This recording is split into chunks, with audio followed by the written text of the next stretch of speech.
Boa tarde. Tudo bem, pessoal? Vamos começar hoje a live sobre um assunto bem da atualidade, né? Que tem aparecido aí na mídia.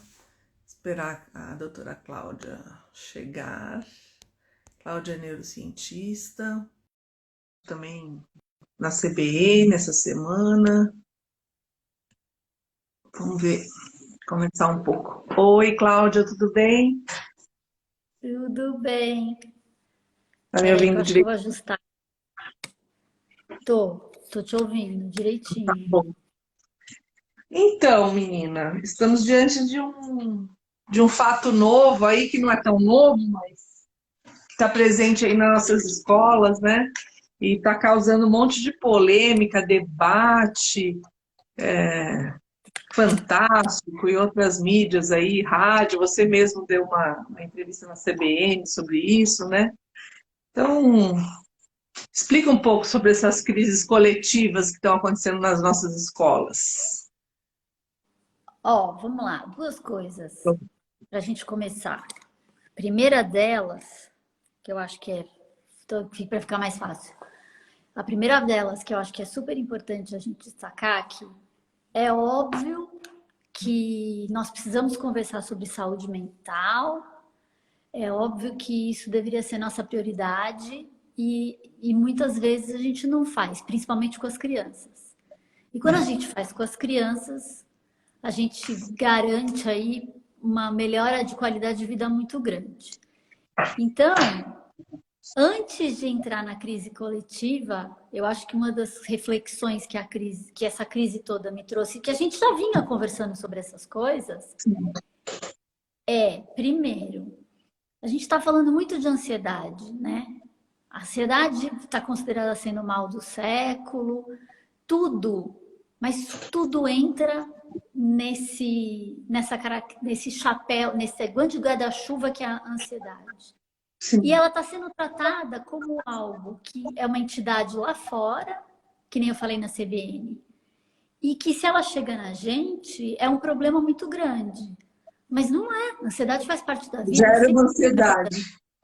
é, exatamente. Mas a ansiedade sempre fez parte da vida. Mesmo que eu, Verdade? quando era criança ou adolescente, eu não dava esse nome.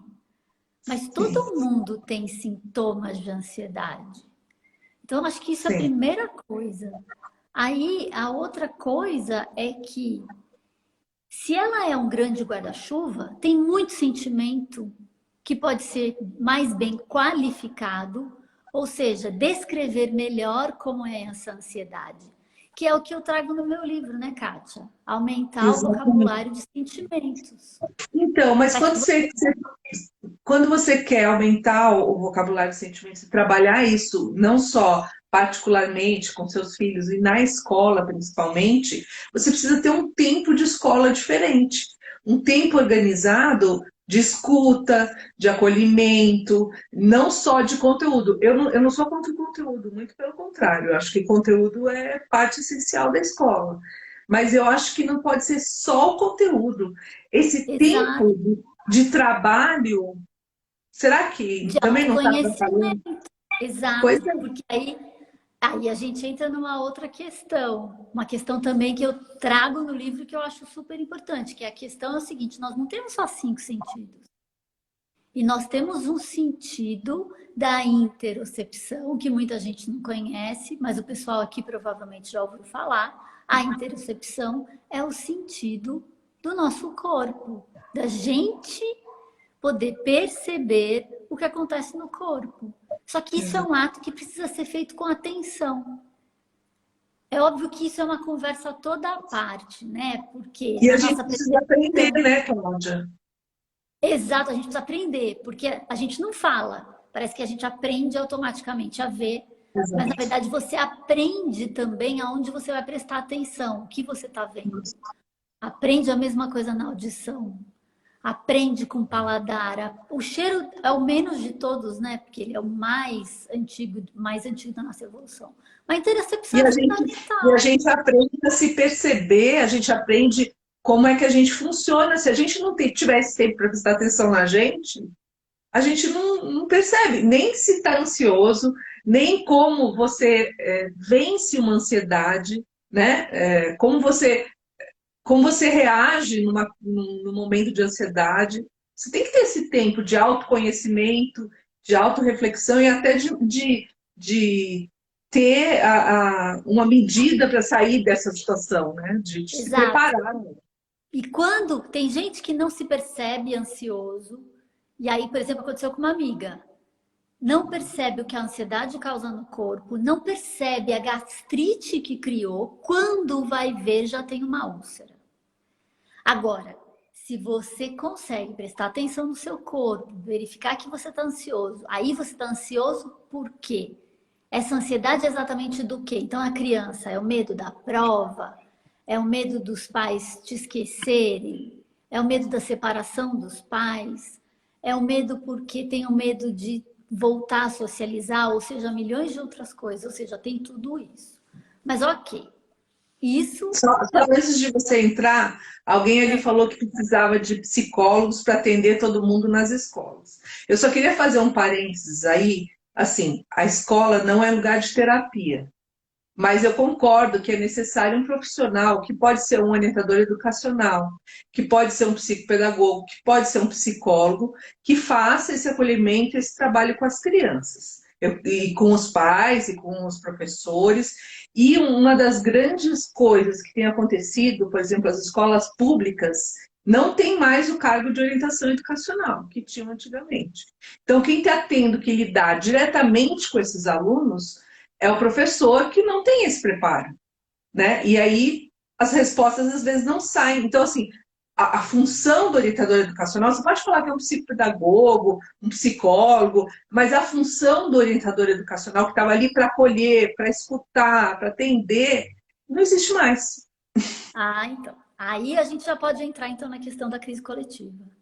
Por quê? Se você tem alguém na escola, de preferência um psicólogo ou uma pessoa preparada, poderia até ser pedagogo, que tivesse o conhecimento do que é uma crise coletiva e como você contém uma crise coletiva, o que eu vi e o que eu consegui entender dos relatos que nós temos sobre aquela crise na escola poderia ter sido contido. Aí, então, podemos entrar na crise coletiva, Kátia? Por favor, Vamos entrar. vamos. Então, primeiro, é extremamente raro. Segundo, o jornalismo sensacionalista motiva uma reação em cadeia para outras crises coletivas. Isso é Tem uma extremamente... responsabilidade aí, né? Tem uma responsabilidade jornalística. Porque a maneira como é tratado parece que tudo é crise coletiva, quando não é. E exatamente como o suicídio. Por exemplo, quando acontece um suicídio na universidade, ou até mesmo numa escola, não é que as pessoas querem esconder, mas a maneira como lidar e como reportar o suicídio, ela é fundamental para o futuro. Então, por exemplo, tem estudos que mostram que quando o suicídio ele é reportado de forma sensacionalista e romantiza o ato suicida, ele motiva outros suicídios, que é o que acontece com pessoas famosas. Agora, quando o suicídio é relatado sem romantismo e é de forma extremamente responsável, mostrando o sofrimento da pessoa que cometeu o suicídio e que isso poderia ter sido prevenido, você não tem aumento de casos de suicídio. Porque você já está acolhendo os suicidas. Os pensantes, né? As pessoas que têm pensamento suicida. Então, o paralelo do suicídio ajuda a gente a entender como a gente tem que tratar a crise coletiva. Um dos especialistas de crise coletiva, eu acho que ele é do Reino Unido, ele tem um artigo de 2016 que a conduta dele de orientação é a seguinte: tem caso de crise coletiva, você não precisa, e a escola, na verdade, nem deve reportar imediatamente o diagnóstico. Ela precisa ter o amparo de pedagogos e psicólogos preparados para a crise coletiva, para tratar do assunto com os pais e depois do evento acontecido, entrar na mídia. Como uma forma de passado aconteceu isso, qual a reflexão? Sem sensacionalismo. O que eu entendi agora do que Sem aconteceu lá? alarde, né? Hã? Sem alarde, porque a coisa vai Sem tomando um alarde. vulto. Então, mas o que aconteceu? Como é que se dá aí duas coisas? Antes da gente falar de Recife. Uma coisa bem importante, acho que tem uma pergunta grande aí. É que a gente tem dois tipos. Eu tô lendo, aí eu vou te Tá. fazer. A gente tem dois tipos de crise coletiva. Inclusive, tem vários nomes. Na literatura científica, ela é tratada como histeria de massa, mas é um nome que não é um nome politicamente correto, é um nome pejorativo.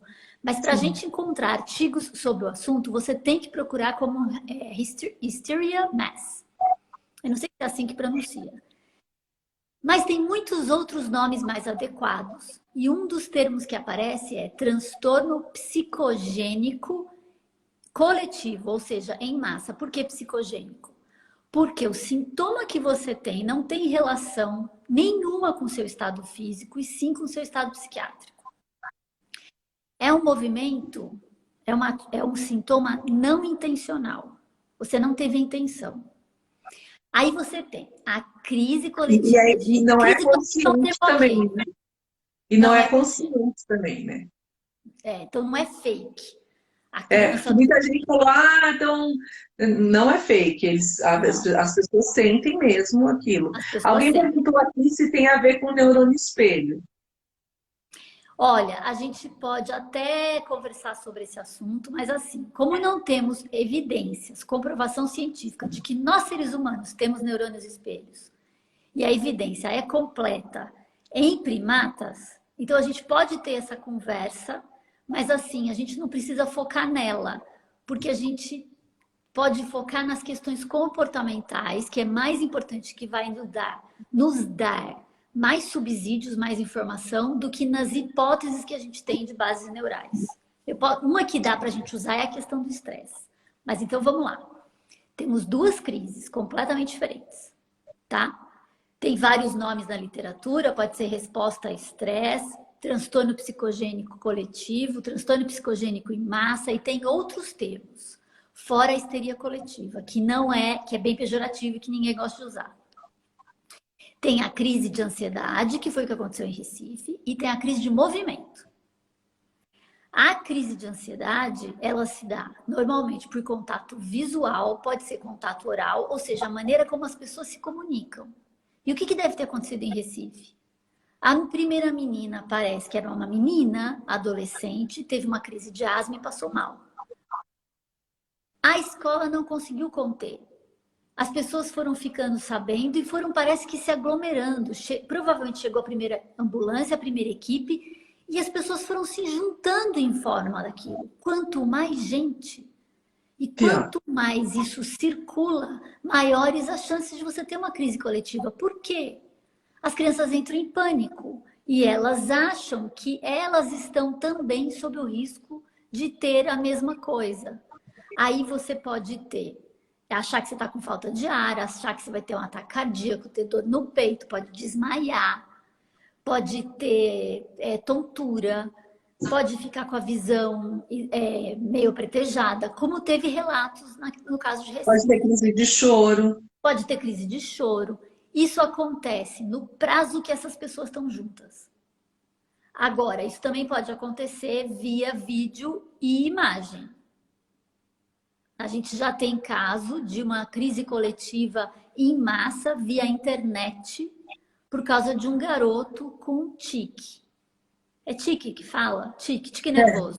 Tique nervoso. Era uma pessoa, a primeira pessoa com tique nervoso, depois várias outras na internet tiveram tique nervoso. Que foi uma crise coletiva. Ninguém tinha motivo para ter o tique. E é involuntário, ele é não intencional. Ok? Então, a de ansiedade é o que a gente viu em Recife. Essa de tique, ela entra na crise de movimento, crise coletiva de movimento. Aí você tem casos de convulsões, que são pseudoconvulsões. Parece que a pessoa está convulsionando, mas a característica da convulsão é diferente. Se você for fazer o EEG, não é uma convulsão. E ela recupera muito rapidamente, completamente diferente de uma pessoa que tem convulsão ou que tem epilepsia. A pessoa pode parecer que está entrando em transe. Essas são as crises de movimento. Crise de movimento, ela pode acontecer em diferentes alunos da escola, por exemplo, em diferentes pessoas de uma cidade, em dias diferentes, durante um maior período de tempo. A crise de ansiedade, ela acontece ali, em algumas Não. horas, no máximo um dia. Eles estão Detalhe perguntando super se tem a importante. ver. Eles estão perguntando aqui se seria uma crise de pânico coletivo. É Exato. É uma crise de ansiedade. pânico coletivo. Pânico. Tá. Mas ela se dá pelo contágio social. O que o Bartolomeu relata de todos os estudos que ele fez sobre as crises coletivas de ansiedade? Qualquer pessoa pode ter essa crise. Ela não precisa estar fragilizada. Ela pode estar num ambiente que tem algum estressor, num ambiente que tem algum histórico, ou então pode ser a pandemia, ou pode ser alguma coisa que aconteceu na escola antes, que já tenha deixado essas pessoas predispostas a essa crise. Elas estavam, acho que, em semana de prova, ou iam ter prova. Tinha uma Mas tem que tensão ter ali juntado com também. outra coisa. Juntou, É. juntou. Mas, então, essas 25 crianças que tiveram a crise coletiva seguindo a menina que teve asma, dentre elas, a gente não pode achar que essas 25 estão com algum transtorno mental. Pode ser que sim, pode ser que não, porque pode acontecer com qualquer um. Diferente das crises de movimento, que são aparentemente pseudoconvulsões ou transe. Normalmente, essas crianças estão sobre algum transtorno já ocorrido, ou pré-diagnosticado, ou com algum problema. Mas mesmo assim, não é lei, né? Não é. Como é que fala? Tem um Não é termo. regra. Não é regra. Não é regra. Não é uma lei. Então, não é uma regra estabelecida que vai funcionar 100%. Mas elas Sim. são completamente diferentes. É óbvio que na crise de movimento você também pode juntar a ansiedade. E essa de tique, ela tem mais ou menos, ela pode durar mais dias. Mas aí o que ajuda? A gente vê as estatísticas. Por exemplo, tem casos no Reino Unido de escolas que teve a crise de tique nervoso. E o que eles perceberam?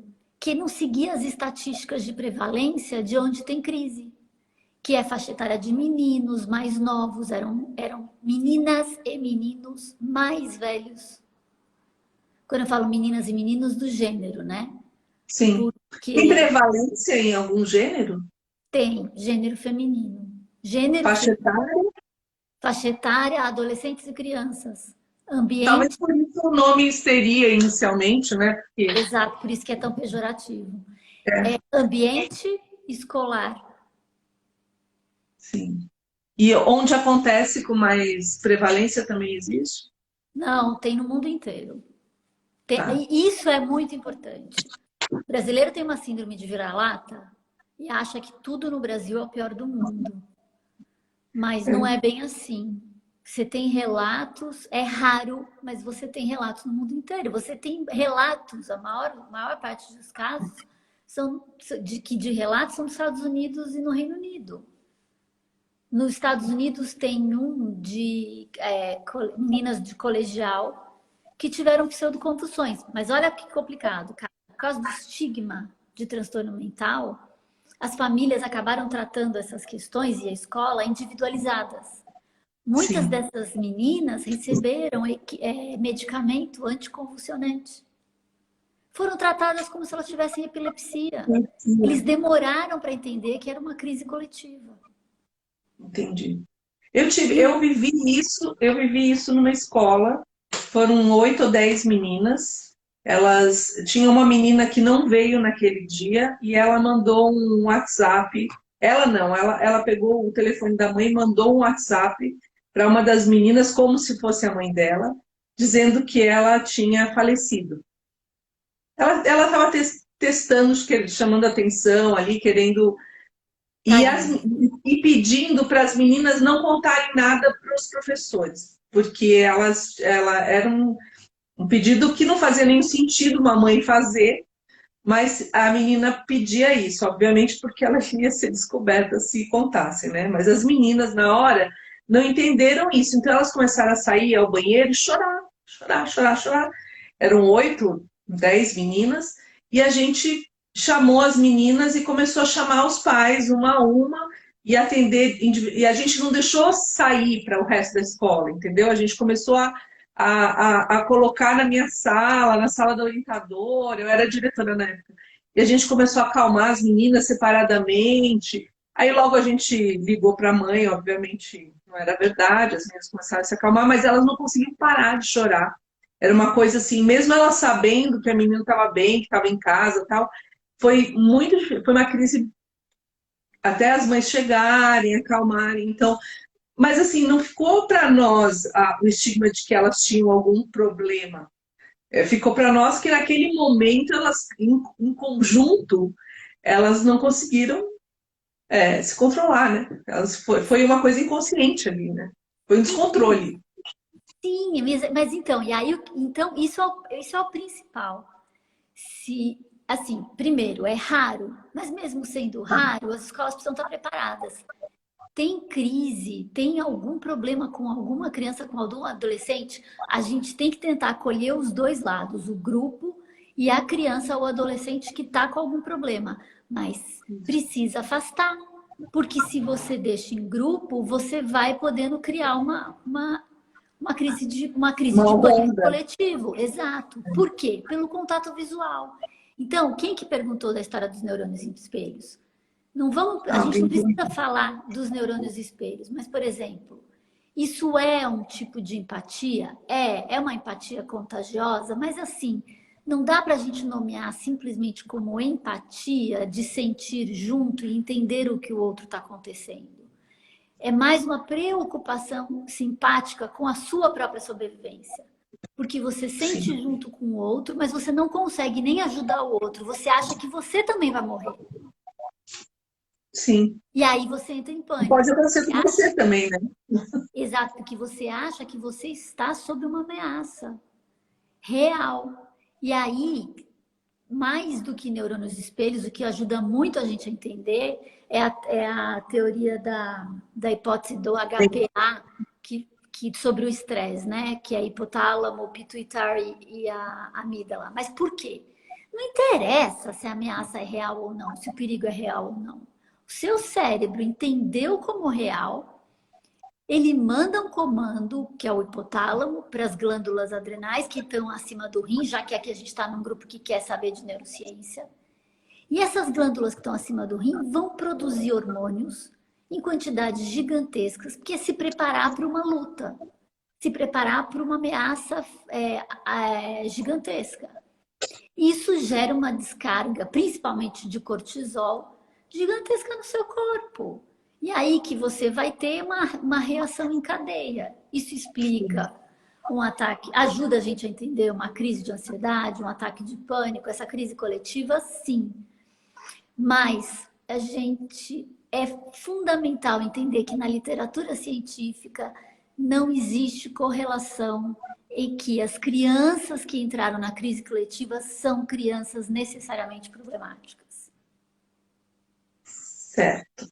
A escola, você sabe mais ou menos como a escola lidou, né? Como seria o correto, o mais esperado para se lidar com uma crise, mais ou menos do que a gente sabe? Outra coisa interessante, você reparou que a imagem da escola, as crianças, as pessoas que estavam deitadas, a imagem toda foi fora, ambiente aberto? Sim, Essas sim. crises de ansiedade coletiva acontecem em locais abertos muito mais do que em locais fechados. Por quê? É onde você vai aglomerando e é onde pode aumentar a crise coletiva. O que deve ter acontecido ali? Eles foram se juntando em volta da menina que estava com asma, outros adolescentes foram chegando e eles foram ficando. Essa informação correu pela escola, pelo que a gente sabe. Teve meninas saindo de sala de aula, andando no corredor, apavorado. E essas pessoas foram se juntando. Então é óbvio que você vai ter ali um contágio social dessa situação, mas não é para todo mundo. Para algumas pessoas que estavam mais suscetíveis. Então você pode sim já ter predisposto algum tipo de transtorno de ansiedade que te faz ficar mais vulnerável, mas você pode ser uma pessoa mais sensível, mais suscetível, ou estar mais suscetível naquele dia. E, Kátia, a gente sabe, né? Se você não bebeu água a manhã inteira, você já podia estar mais suscetível. Se você Não não dormiu tem direito, alimento, não tomou café da manhã. se você foi para a escola sem tomar café da manhã e você não está bem alimentado, você já está mais suscetível. Você não Se a estudou para a criança prova, que já está ali, já está mais suscetível. exatamente, você já estava ansioso com a prova, estava mais suscetível. Se ficou no TikTok até 3, 4 horas da manhã, já estava mais suscetível. Ou seja, Sim, você não precisa ter uma propensão para o transtorno de ansiedade para você estar mais suscetível. sim.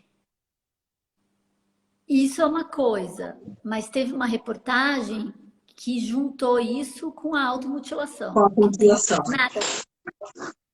não tem nada a ver com crise coletiva. Nada a ver. Não tem nada na literatura, eu não encontrei absolutamente nada na literatura que reconhecesse a automutilação como algum tipo de crise coletiva. Pode ser que muitas crianças ou muitos alunos usem da automutilação, pode ser como muita gente está mais ansioso, como muita gente está mais deprimido, mas isso talvez não tenha relação. Não, então, é isso que a gente tem que separar. Até a Rosane, que eu vi que ela entrou aqui, eu tinha falado para ela que eu ia explicar essa diferença. A crise coletiva, eu já expliquei a crise coletiva de ansiedade, expliquei a de movimento, falei que elas são diferentes no tempo, são diferentes em sintomas. Agora, a automutilação é outra coisa. A automutilação, ela tem uma prevalência alta, ela está mais alta, e não é só no Brasil, é no mundo inteiro. A Kátia tem um... Um Tá gato, com... Ah, é o gato! é o gato. Achei que fosse o marido. A automutilação, ela é intencional. Todas essas crises coletivas, esses sintomas, eles não são, eles são não intencionais, é inconsciente, você não tem nenhum controle sobre ele. A Sim. automutilação você tem. Você pode não ter, a criança pode fazer uma vez. Então, assim, na população em geral, 17% se automutila uma vez na vida, em algum momento da vida, ou seja, já é bastante gente. Em geral, ela faz uma vez e depois não repete. Ou seja, fez intencionalmente por algum tipo de curiosidade, obviamente não gostou e não faz mais. Quando se repete, a chance de ter um transtorno de ansiedade, depressão, transtorno alimentar ou problemas com sexo, droga e álcool aumenta as chances de se fazer mais vezes. E aí, assim, quem repete tem 4 vezes mais chances de ser diagnosticado com algum outro transtorno, porque automutilação ainda não é considerado um transtorno dentro da DSM-5, É um sintoma. mas vai chegar. E 9 vezes mais chance de desenvolver, tentar suicídio. Um dos grandes problemas da automutilação, qual é? A maioria das pessoas que fazem são adolescentes. O start, a idade que começa normalmente 13 anos de idade. E aí que eu perdi o que eu ia falar. Começa com 13 anos de idade. São adolescentes. São adolescentes.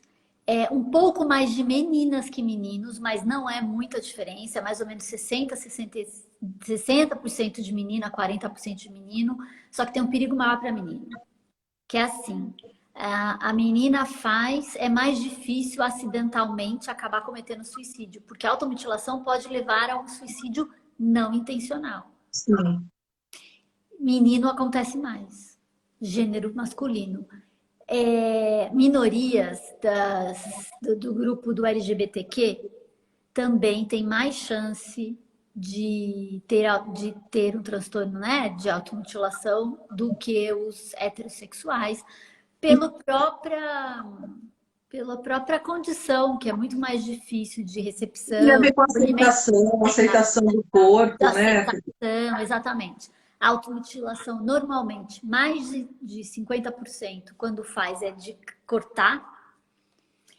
E, em geral, se repete, porque assim, pode ser que da primeira vez não seja para curar, para tentar amenizar alguma dor.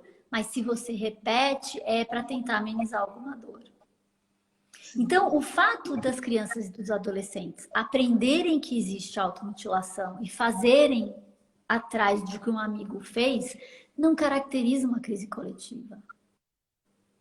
É um E, problema. Cláudia, eu vou te dizer uma coisa. Eu tive alguns casos, né, que eu passei de automutilação e eu vi internet, Instagram, YouTube, e tem vídeos, grupos que ensinam não só automutilação, como suicídio. Né? Suicídio. Estimulam e ensinam, né? Assim como tem aqueles grupos que estimulam, ensinam a coisa da anorexia, do comer pouco, enfim. Você também tem grupos que dão um certo apoio, mas isso não é uma crise coletiva. Isso é um grupo que está dando um apoio, não uma crise, né? Crise é diferente. Alguém Sim, aqui estava completamente perguntando, diferente, alguém exatamente. aqui Mas estava é que perguntando assim, se tem como prevenir uma crise coletiva. então, a prevenção da crise coletiva obviamente que é você cuidar da saúde mental, você ter políticas públicas, políticas educacionais na escola e políticas em casa, com certeza. Mas dentro da escola, para você conter as crises de ansiedade, é você separar quando existe alguém, saber fazer a conduta depois. Investigar se tem alguma causa, se tem alguma coisa. Gente, muito importante. Sabe o que pode dar um trigger de crise de ansiedade coletiva? Cheiro. E às vezes cheiros inócuos, cheiros que não causam risco nenhum. Mas por quê? A nossa evolução explica, né? É o nosso sentido mais primitivo que tem, nós temos respostas inconscientes a ele. Então, por exemplo, cheiro de enxofre pode causar. Escola que está com algum problema de cheiro, tem alguma crise de ansiedade. Fechou a escola, acabou a crise de ansiedade. Esse tipo de coisa. Um som muito agudo, daqueles tipo uma microfonia muito alta, pode dar? Você acha que pode gerar um Eu instinto não, de.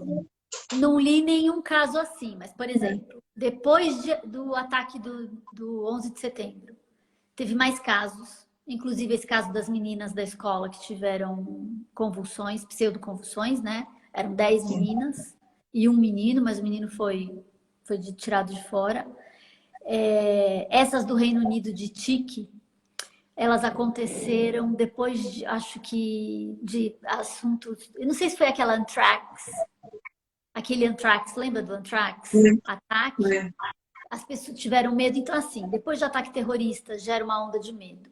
Na época das bruxarias, da Idade Média, tinha muito essas crises de movimento, que as pessoas tinham medo de bruxaria.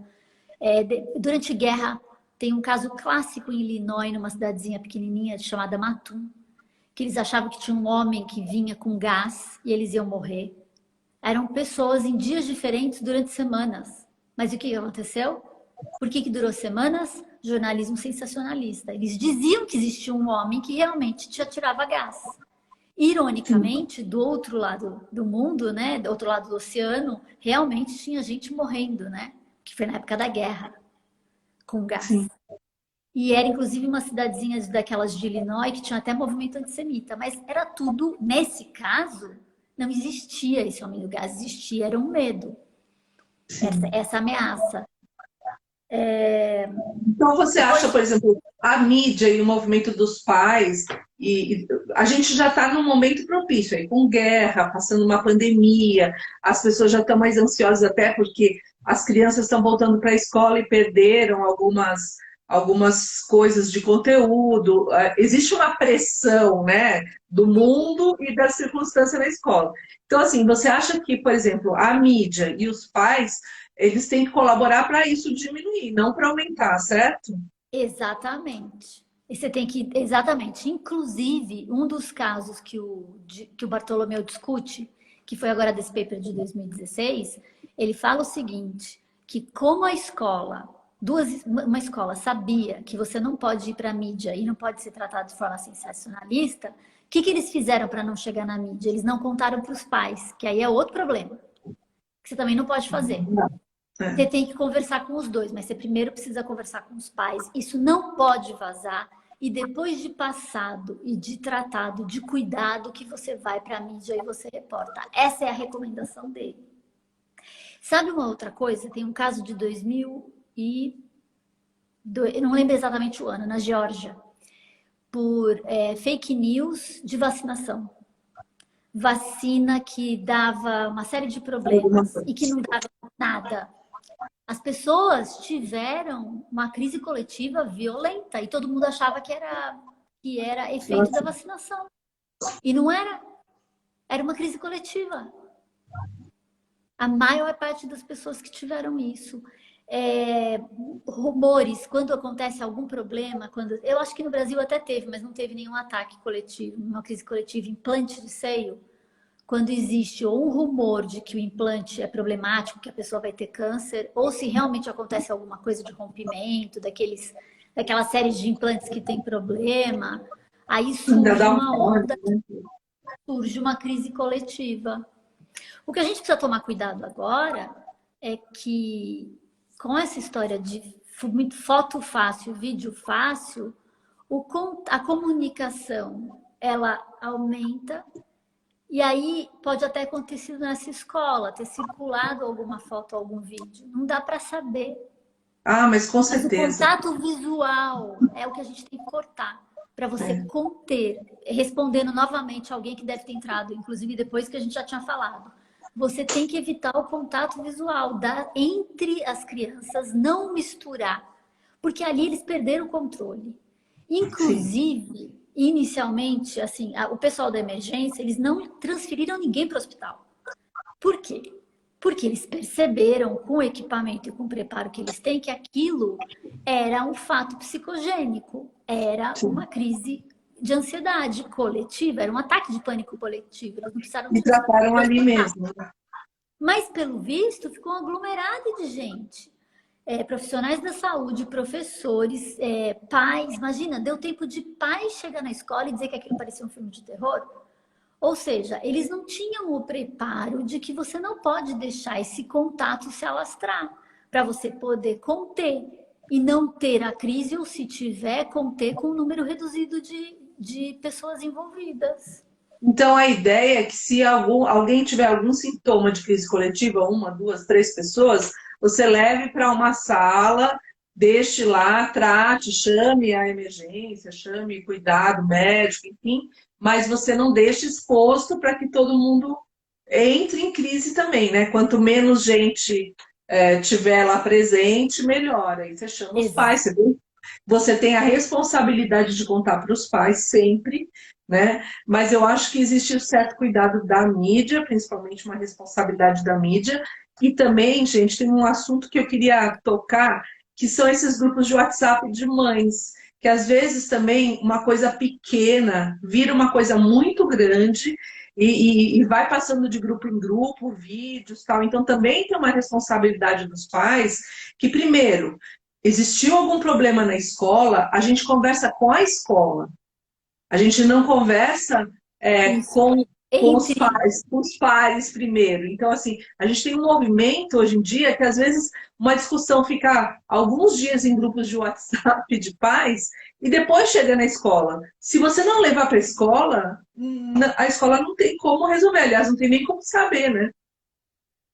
Não, Kátia, vamos mais além, né? É o pai ou a mãe que não está sabendo lidar com a sua própria ansiedade e joga para a escola. Exato. Exato. Ou joga e fica em é muita intromissão, é muita comunicação. É uma comunicação exacerbada e ineficiente. Essa é a palavra. É uma comunicação ineficiente. E outra coisa, ela é uma comunicação, em geral, violenta. porque as pessoas ainda não aprenderam a se comunicar verbalmente, de forma não violenta, e as pessoas acabam se comunicando verbalmente de uma forma extremamente violenta. E o mais Quando, na verdade, errado o que você tem que ainda, fazer? Tem que telefonar, conversar, exato, não é? diretamente para a pessoa. E o mais errado ainda são escolas que se pautam nas pautas de grupos de WhatsApp. Aí é o erro do erro, né? É a escola que coloca ali alguém, um pai, uma mãe, que fica pautando a escola de acordo com o grupo de WhatsApp e faz mudanças na escola de acordo. Aí é o erro sobre o erro. Então, assim, a Lógico. comunicação para ser eficaz tem que ser direta. Então, o pai tem algum problema, o seu filho tem algum problema, você vai direto para a escola. Você tem a orientadora educacional. Infelizmente, hoje a escola pública não tem orientação educacional, né? Não tem aquele especialista. E aí, Cláudia, olha a escola pública. Ela tem uma coordenação que é mais pedagógica, uma direção que é mais administrativa e os professores. Então, assim, quem vai ver essa parte emocional? E aqui tem uma das perguntas que fala assim: a gente tem que trabalhar essas emoções com as crianças, e aí a gente volta ao começo da nossa conversa, trabalhar e as crianças têm que saber o que estão sentindo, que é o que você traz no livro, né? Exatamente, é o que eu falo no meu livro. Você precisa separar, não é? Isso. Uma coisa que acontece no corpo, essas crianças precisam aprender que a emoção está no corpo, elas precisam ler o que está acontecendo no corpo delas, e com isso você, com esse conjunto de emoções, que é o que está acontecendo no teu corpo, você vai interpretar qual é o seu sentimento. É isso que as crianças precisam aprender. E dentro desse guarda-chuva da ansiedade, ansiedade é um sentimento muito vago. A gente precisa descrever, qualificar. É ansiedade do quê? Por isso que eu digo tanto no livro que a gente precisa expandir o nosso vocabulário de sentimentos. São duas coisas completamente diferentes e que estão juntas, né? O que está acontecendo no seu corpo, que é o que você vai interpretar, é o seu sentimento. E você saber Os nominar, adultos né? não sabem, imagina as crianças.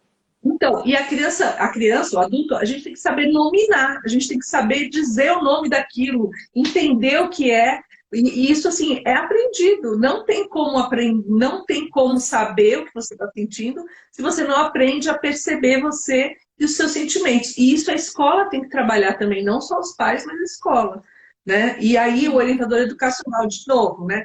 Aquele profissional que é um pedagogo, psicopedagogo, psicólogo, essa função que existia na escola faz muita falta, faz muita falta. Kátia, duas coisas super importantes. Uma, que eu trago no livro, que é o que eu acho que a neurociência ajuda tanto a gente. Quando a gente recebe um sentimento, quando a gente acha que a gente está sentindo ansiedade, ou está sentindo tristeza, ou está sentindo raiva, seja lá o que for, é uma aposta do nosso cérebro para o que está acontecendo no nosso contexto e no nosso corpo. Nós podemos refletir, checar se essa aposta é realmente a que realmente explica o que eu estou sentindo. E mais, se ela é a mais benéfica e a mais adequada para o meu sentimento. E você pode mudar o disso sentimento, né? antes. Exato. Você pode trabalhar de forma, por exemplo, aquela pessoa que te deixa com raiva, irritada, você pode trabalhar de uma forma a traduzir esse sentimento e não reagir de uma forma mais impulsiva, por exemplo. Como eu digo, e eu repito, e eu mesma preciso aprender, não é a pessoa que nos irrita, né? É a gente que se irrita com a pessoa. Porque Isso. você tem a chance de não se irritar. E a gente pode fazer esse treinamento. E junto com isso tem uma outra coisa, né? Isso eu discuto bastante no livro. A gente tem que separar, né? O que é fato, né? O que aconteceu com você, do que você está sentindo. Uma coisa é o fato, outra coisa é o seu sentimento. Um dos melhores exemplos é o traído. Eu fui traída. né? É um fato, aconteceu. Agora, eu não me sinto traída, né? Você pode se sentir traída no momento que você sabe, mas é assim, o seu sentimento, você que escolhe. Sim. Não é magoado, raivoso, deprimido, seja lá o que for, são duas coisas completamente distintas. Mas espera lá, deixa eu voltar numa coisa que você falou lá atrás, da história da Hum. comunicação, dos pais, dos grupos. Todo o assunto que a gente sente que é importante para a gente, que a gente precisa negociar ou com o professor ou com a escola, que não deve ser feito por texto, eu vou além, que você falou que você tem que procurar a escola. Então tem Exato. que ser um telefonema, né? Ou Mas, pessoalmente, né? ou pessoalmente. Mas hoje em dia você não precisa, a gente não tem tempo de fazer Ou pessoalmente. videochamada, enfim. Tem que ser vídeo, Kátia. Por quê? A gente precisa ver o rosto do outro, a expressão do outro, para que as pessoas possam realmente se entender. Nós precisamos disso. E nós temos esse recurso. É. Quando veio o telefone, que as pessoas ficaram maravilhadas que podiam se falar ao telefone, mais mal ou bem, além de ser caro, elas ficavam tristes porque não podiam se ver. Eu fiquei quase 10 meses afastada do meu marido por causa da pandemia. A gente, a gente manteve a nossa relação por vídeo. É. E assim, e é muito próximo, a gente tem esse recurso e ele precisa ser utilizado para essas negociações que são importantes para o pai, para a escola. E quase ninguém faz uso disso. Porque qual é a diferença faz você fazer um telefonema e você fazer um vídeo? Hoje em dia todo mundo faz isso de graça. A gente não tem nem desculpa, praticamente. Do custo, não é? Alguém aqui falou o seguinte, Cláudia, que às vezes você ter esse trabalho de autoconhecimento te leva para fora de uma zona de conforto. Você concorda com isso? Te leva para fora de uma zona de conforto, mas acaba te criando. Você próprio vai criar a sua zona de conforto. E aí você sabe quando você quer sair fora dela e quando você não quer. Eu não escrevi um livro Eu Controlo Como Me Sinto porque eu sou um AIS de controle. Claro que não, né? Não é? Não, não, claro que não, porque você vai aprendendo. Aí Sim. com essa jornada que é difícil, e muitas vezes a terapia, inclusive, é uma boa, porque ajuda muito para isso. Por isso que terapia em criança é como se fosse 30 anos, né? 10 anos da terapia de um adulto. É porque Sim. a gente aprende a fazer isso. Então Em você sai casos, da zona de em casos conforto. de Hã? autolesão, em casos de. Porque alguém perguntou aqui se é autolesão ou automutilação, mas são sinônimos, ultimamente se usa as duas coisas.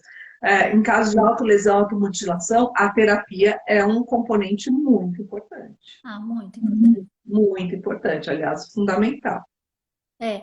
Às vezes é um evento que ocorre uma vez e depois Aí teve tudo uma bem. conversa, teve uma conduta, teve até uma terapia se necessário. É grande chance de não se repetir, mas tem que ficar atento, tem que ficar de olho, tem que ter muita. Agora, uma coisa recorrente, com certeza, uma terapia ajuda muito aí. E outra que sendo recorrente, os cuidados que você tem que ter com as comorbidades, ele é muito grande. Chance de transtornos alimentares. Eu falei, né? Chance de transtorno alimentar, transtorno de ansiedade, depressão, sexo, droga, álcool. Tinha mais uma. Compulsões alimentares. Todos dentro dos transtornos alimentares. As compulsões, ou anorexia, ou Sim. qualquer um desses comportamentos. Normalmente vem Mas muito junto. eu Ah. queria que, para fechar, você desse um conselho, uma palavra para as escolas e para os pais de como lidar diante de uma crise coletiva. Qual seria o movimento mais adequado e qual seria a prevenção, assim, para dar um fechamento? Bom, em primeiro lugar, não é para voltar a acontecer tão cedo no Brasil. Se voltar a acontecer, o que a escola precisa fazer é o acolhimento e a separação. Evitar contato visual ou comunicação, seja ela qual for, né? Visual, oral, WhatsApp, WhatsApp, mensagem. Não pode. Evitar ao vídeos. máximo, mas tudo com muito carinho, tudo com muito respeito, tudo com muito cuidado para você não criar o problema do lado contrário. Mas é evitar o sim. contato, principalmente o contato visual. Principalmente o contato visual. Eu acho que é isso. Os pais acolham seus filhos, né? Deem carinho, fiquem atentos, obviamente, né? Mas a princípio, Aprender a diferença entre emoção e sentimento, conversar, nomear, qualificar, né? Dentro da ansiedade. E a gente não você no pode seu ficar livro, com medo da você no ansiedade. seu livro coloca aqueles vários sentimentos, os nomes, né? O dicionário, Sim, eu tenho aqui não, um é dicionário de sentimentos. dicionário. Tem Isso é um exercício legal de fazer com os filhos, né? Ler o de outras sentimento com os línguas. alunos, né? Sim, E eu coloco conversar. de outras línguas, né? Eu trago de outras línguas que a gente não tem na nossa língua. Que... Isso é muito importante, a interocepção. Então, a dica aqui para os pais. Eu já deixei a dica para a escola. A dica para os pais. Aqui está no meu livro, né? A ansiedade, a gente não pode ter medo da ansiedade, porque nós vamos ter que enfrentar a ansiedade a nossa vida inteira. Sim, Então, aprender a separar a diferença entre emoção e sentimento. O sentido da interocepção é que nos ajuda a entender as nossas emoções, que é o que está no nosso corpo. E aí você vai interpretar isso, que é o sentimento. E dentro de sentimentos, ampliar cada vez mais esse nosso vocabulário de tá. sentimento. Eu te agradeço. Só respondendo, gente, a live vai ficar gravada, a gente vai deixar. O nome do livro, mostra aí de novo, Cláudia, que o pessoal está perguntando. Eu Será? controlo como me sinto. Eu recomendo para todos a leitura. E as escolas podem trabalhar com esse vocabulário, é bem interessante, dá para fazer, porque uma pedagoga consegue Não, fazer várias dinâmicas com cara, essa. posso fazer propaganda? Dá para trabalhar o livro É, inteiro, né? Porque aqui eu sim, tenho uma com introdução certeza. à neurociência, da Com forma mais certeza. coloquial possível, Com para que a certeza. gente possa entender melhor a nossa mente.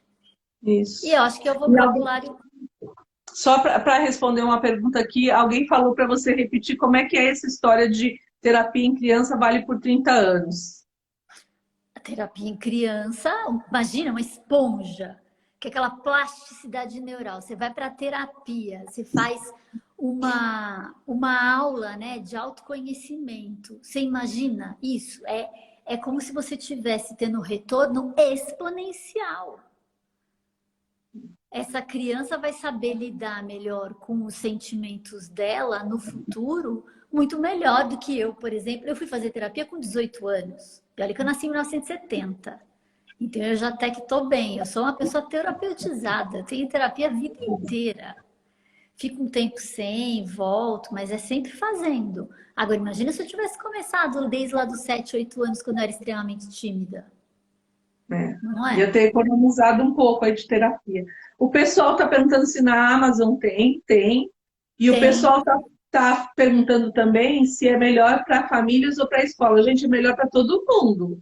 O É melhor livro para quem tem cérebro e para quem para tem todo está mundo. vivo.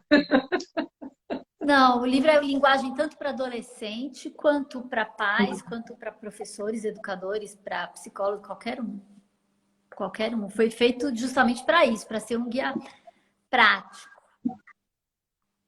Eu E acaba agradeço a sendo uma você. introdução à neurociência, porque já que a gente está falando disso, né, já que a gente está falando do livro, no primeiro capítulo eu falo sobre a questão da saúde mental no geral. Aí eu vou para como que a gente se relaciona, né? De onde que a gente veio evolutivamente e como se dá as nossas relações. Aí eu vou para como a gente percebe o mundo, que vai influenciar na nossa, porque a nossa percepção influencia nos nossos relacionamentos. Aí eu vou para tomada de decisão. E aí eu continuo. E aí lá no último capítulo eu falo sobre as questões que a ciência mostra que nos ajuda a construir uma vida mais feliz. Eu estou Isso. resumindo, né? Mas mais ou menos é isso. Aí falei de empatia, um dos capítulos, né? Inclusive, eu critico muito a forma como as pessoas lidam com a empatia e critico a forma como as escolas exigem que as crianças sejam empáticas, porque inclusive esse excesso de pedir empatia é o que gera uma crise coletiva. Ela não é benéfica, você tem que tomar muito cuidado. E eu explico de energia cerebral, como é que se dá a empatia. Então, não é por aí, não é essa panaceia que vendem por aí. Eu falo muito sobre os vieses, falo sobre a questão da moralidade, né, Kátia? E falo sobre a Sim. questão da autoliderança. Mal ou bem, eu acabei resumindo os 9 capítulos. Mas é muito bom a leitura, gente, eu recomendo. Queria te agradecer novamente, Cláudia, vamos fazer mais vezes. Muito Vamos. obrigada. E assim que surgir uma outra oportunidade, a gente A gente conversa de novo. fala. Tá vindo uma Tá atrás da bom? outra, né? O nome da autora é Cláudia Feitosa Nossa, Santana. Aqui, ó. Muito obrigada. que sou Beijo. eu, né? Eu acho que a pessoa É perguntou qual é o você. nome da autora, mas sou eu. Tchau, Claudinha. Kátia, obrigada. Beijo, querida. Beijo para Tchau. todos vocês. Obrigada, gente.